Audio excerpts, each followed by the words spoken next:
হয় না, মানে এটা দিয়ে আমি কিছু না কিছু করব। একদম ফ্রেশ বোতলগুলো ফেলতে যা আমার একটা মায়া লাগে। তো ভাবলাম যে এটার ভিতর কী করা যায়, তো এটা কেটে কুটে নিলাম, একটু অর্ধেক করে নিলাম। আসলে মাথার বুদ্ধি যখন ঘুরে তখন অনেক কিছুই ঘুরতে থাকে, বুঝতে পারছো?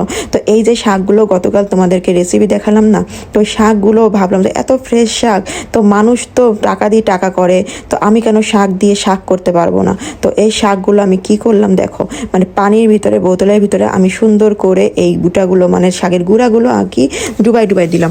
এর ভিতর থেকে শিকড় বেরোবে আর আমি তুলে তুলে রান্না করব, একদম ঠিক মনে হবে সবজি বাগান থেকে সবজি তুলে খাচ্ছি।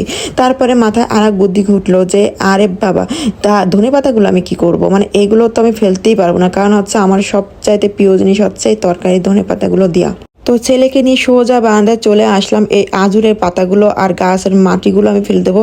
এগুলো আমি কার বুদ্ধিতে ছাদের থেকেই সার নিয়ে আসলাম, এত বাজে সার, মানে গাছগুলো উল্টা আরো নষ্ট হয়ে যায়।